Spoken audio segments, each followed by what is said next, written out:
What's up, everyone? Aaron Schatz here, Editor-in-Chief of ASE Publishing, and today we've got another unboxing for you. This time, it's the Cherry MX Board 3.0. That's right, Cherry. The people that make the switches for most of the mechanical keyboards that I have reviewed makes their own peripherals. How about that?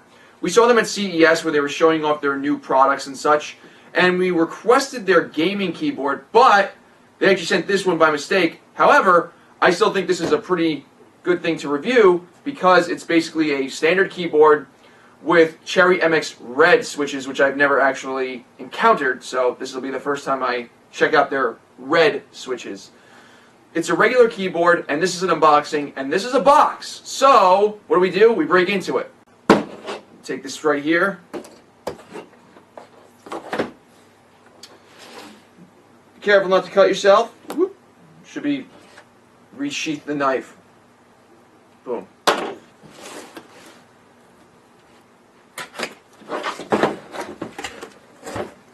It's just a regular keyboard, like I said.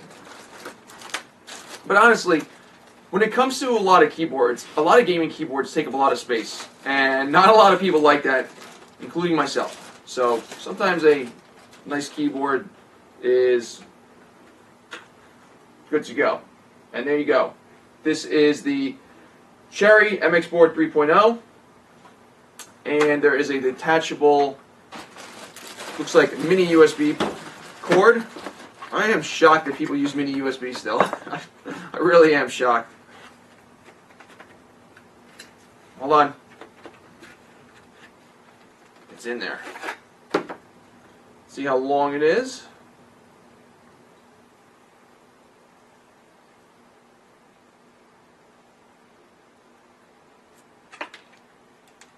It is mini USB.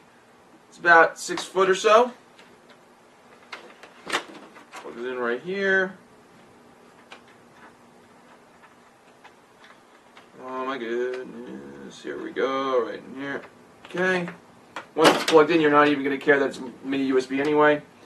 Let's see, around here you got a couple of feet. I don't know what this thing does. I don't know what that thing does at all. It's probably just a whatever. And there's no, so if I remember correctly, the red switches are basically have linear feedback, which means that it's sort of there's no hump in the actual force curve. So like with the blue and the brown switches, there's an actual, like you'll feel when you actually click the key. The red ones, and I think the black ones, don't have that. They're basically linear. But they're still mechanical switches. But this one feels more like a traditional membrane keyboard. So we'll have to see how that actually works in testing. And you can see that the layout is fairly standard. 104 key keyboard standard. Pretty much the size is whatever it is. And you get some literature as well. And that's basically it. It's a keyboard. So we'll have this review in a few weeks, so stay tuned for that. And remember, please like, comment, subscribe, share this with your friends, and again, feedback is always helpful. Love to hear your feedback.